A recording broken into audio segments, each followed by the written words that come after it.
Estamos de volta. A capacidade de mutação do SARS-CoV-2 preocupa o mundo. O Brasil já registra casos de 2 variantes do vírus, sendo identificado inicialmente na Inglaterra e outro que se desenvolveu em solo nacional aqui em Manaus, no Brasil. Apesar das restrições terem mostrado resultados no enfrentamento da pandemia, não foram suficientes para interromper a disseminação das variantes.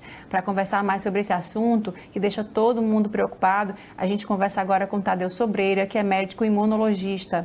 Bom dia, doutor, tudo bom? Bom dia, tudo bem, né? Apesar da preocupação com o Covid, a gente está bem. Isso, a gente está um pouco preocupado. Eu estou lhe vendo aí de 2 máscaras, né? O senhor está com 2 máscaras, uma cirúrgica e a outra de pano. É isso mesmo? A gente precisa realmente redobrar esse cuidado? Eu tenho redobrado até porque eu tenho uma idade mais avançada, tá certo? E recomendado basicamente porque você tem uma dupla proteção, tá certo? E a máscara você deve usar, impedir que entre ar pelas laterais, ar pelo nariz e ar por aqui. Usa a máscara, tem que cobrir o nariz e tem que cobrir o queixo, certo? A máscara tem que ter pelo menos duas lâminas de proteção, ou seja, pode ser pano, pode, aí pelo menos 2. E o ideal é usar 2 máscaras, uma cirúrgica por baixo e por cima normal, e que tem esse flip aqui em cima que aperta o nariz, entendeu? Obviamente tem que ser uma máscara confortável para poder saber não ficar se mexendo. Se você está mexendo na máscara, senão fica desconfortável, você vai tirar. Okay? E nesse caso, eu vi alguns vídeos que mostram que a gente deve usar, por exemplo, a máscara cirúrgica com de pano, ou uma N95, ou 2 de pano. Realmente seria isso mais indicado nesse momento por causa dessas variantes? Não, na verdade é assim, não existe consenso mundial. Por exemplo, nos Estados Unidos, o CDC não recomenda N95 para a população, deixando restrito para o profissional de saúde, tá certo? Já, por exemplo, na Alemanha, a Lufthansa, a companhia aérea, exige N95 para todos os voos que chegam ou saem da Alemanha. Então, não há um consenso, tá certo? O ideal, na verdade, você tem o de máscara, que esse aqui é o óbvio, tá certo? E que seja uma máscara de boa qualidade. Por exemplo, e que seja que você impeça a entrada de ar pela lateral e por cima e por baixo. Basicamente é isso. Eu uso 2 por talvez excesso de precaução, tá certo? Doutor Tadeu, a gente está aqui, está lhe ouvindo muito bem, mas a sua imagem está paralisada um pouquinho, a gente está com problema na conexão, mas nós estamos lhe ouvindo mesmo, a gente está conversando de forma ok. O senhor está ouvindo a gente também? Estou ouvindo bem, estou bem. Está ótimo. Vamos continuar então a nossa conversa. Doutor Tadeu, muito tem se falado que a transmissão agora cada vez, apesar da pandemia continuar com muitas respostas em aberto, né, essa alta contaminação pelo SARS-CoV-2, mas tem se demonstrado que a transmissão ocorre muito mais pelo ar, daí advém a ideia das 2 máscaras, do que pelas superfícies. Mas quais são os cuidados que nós devemos continuar tomando de limpeza das superfícies e de que forma realmente já foi provado de que essa transmissão não se dá tanto pelas superfícies ou ainda é só uma possibilidade? Olha, a grande transmissão, 99%, digamos assim, certo, é via aérea, certo? Então, assim, o cuidado maior realmente é o uso de máscara e o uso de limpeza das mãos com sabão e álcool, obviamente, certo? A superfície, se você chegar no supermercado com a compra, etc e tal, não existe nenhuma evidência robusta que isso realmente seja importante, tá certo? Não existe, tá certo? Existe suspeito, coisa e tal, viram que o vírus pode estar na superfície, mas enfim, realmente a importância disso na transmissão, em alguns locais, por exemplo, nos Estados Unidos, eles consideram muito desprezível, certo? Então, isso também é minha opinião, tá certo? Okay? Agora, obviamente, você tem que reforçar cada vez mais, certo, o uso de máscara, principalmente em ambiente fechado. A grande transmissão se dá em ambiente fechado. E, por exemplo, um local muito importante é na hora da refeição, na sua empresa, na minha empresa. O funcionário vai para a copa, para o local de alimentação e tira a máscara. Aí acontece a transmissão, tá certo? E também a transmissão interfamiliar, onde um filho, um pai ou irmão, alguém se contamina na rua e volta para casa e contamina o resto da família. Então, esse é o grande evento de transmissão. transmissão em ambiente público, sabe, tem, mas não é na escala da transmissão em ambiente fechado, ok? Só como exemplo, o CDC, que é o órgão americano de prevenção e controle de doença, ele recomenda o uso de máscara, sabe, somente quando você está perto de pessoas, porque tem uma lógica, né? Não tem sentido usar uma máscara você está sozinho na praia deserta, isso colocando um ponto mais radical, tá certo? Então, realmente, sabe, é ambiente fechado, óbvio, tem que cuidar em todo local, tá certo? Mas ambiente fechado para não ninguém. Por exemplo, transporte público, é obrigatório, não tem jeito, certo? Você tá contando outras pessoas, tá? E se arriscando também. Então, isso é que eu penso. Doutor Tadeu, e também, para continuar nessa questão das superfícies, o senhor acredita que, para além da pandemia, essa vai ser digamos que uma herança positiva da pandemia, das pessoas terem o hábito de chegar em casa, higienizar os seus sapatos, né, de higienizar todas as compras antes de guardar, de levar para casa, guardar nos seus respectivos locais? Olha, se você estudar as epidemias passadas, elas tiveram assim como marca, mudança de hábito. Segundo, alguma, não vou chamar de convulsão, mas alguma, sabe, estresse na sociedade. E terceiro também, informação falsa epidêmica. Hoje a gente vive no mundo, sabe, duas epidemias, a do Covid e das fake news, informações falsas.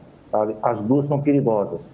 Então, mas isso é comum, foi comum em todas as epidemias quando você vê a história da epidemia. Ok? Doutor Tadeu, a gente então, fala... assim, obviamente, a mudança de hábito vai acontecer mudança de hábito, respondendo claramente a sua pergunta. Doutor Tadeu, o senhor falou muito fortemente na questão do ambiente fechado, né? Então, o mais indicado seria nos ambientes em que você não tem como não ter pessoas, né? Local de trabalho, escolas, enfim, um local que tenha um pouco de aglomeração de pessoas ali trabalhando, enfim, precisa necessariamente estarem abertos, janelas abertas, a circulação de ar é o mais importante agora, é isso?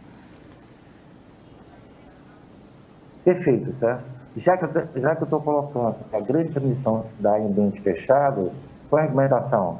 Chegou na sua casa, está de maneira aberta, certo? O máximo de ventilação possível, certo? O máximo, ok?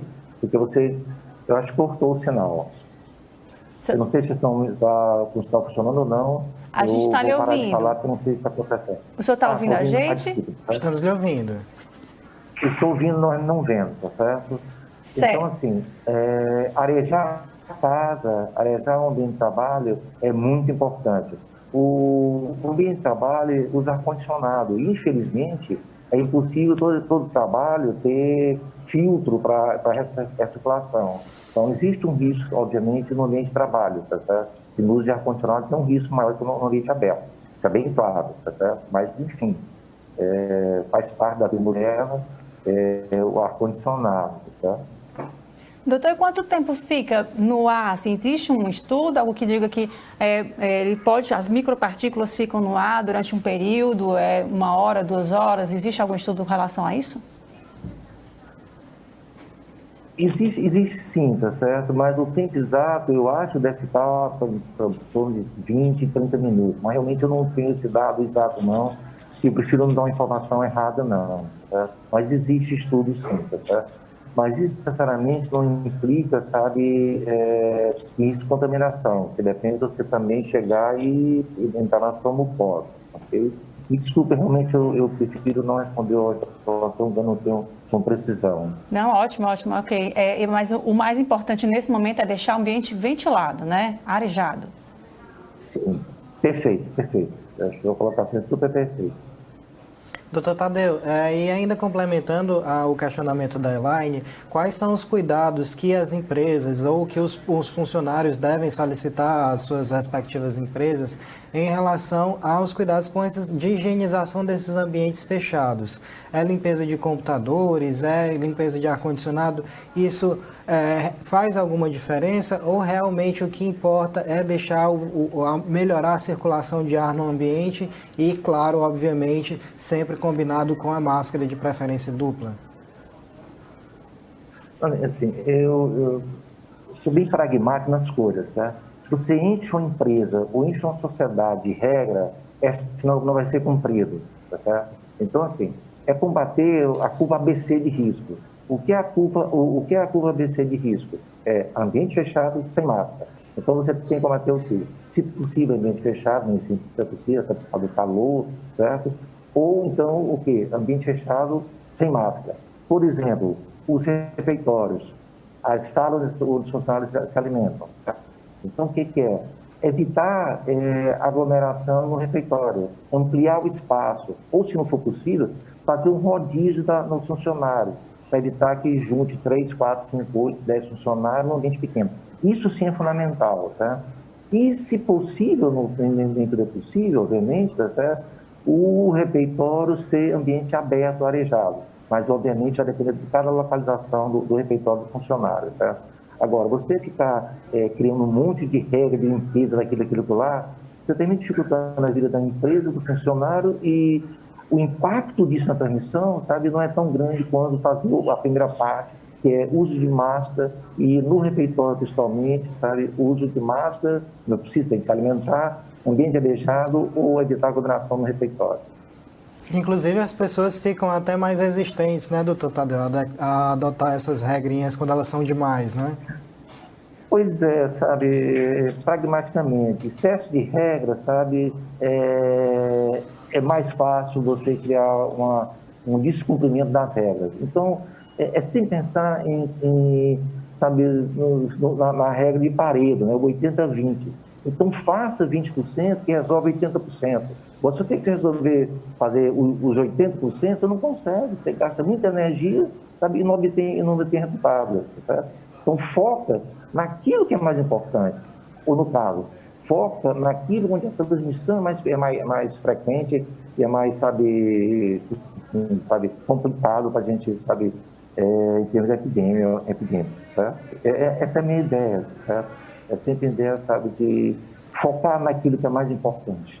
A conscientização, né? Doutor Tadeu, muito obrigada, viu, pela sua conversa aqui conosco. Deu tudo certo, né? A gente conversou aqui. Obrigada. A gente não lhe vê, mas ele escuta muito bem. Obrigado pelos seus esclarecimentos. Eu que agradeço a vocês, foi um prazer, tá bom? Obrigada, bom dia.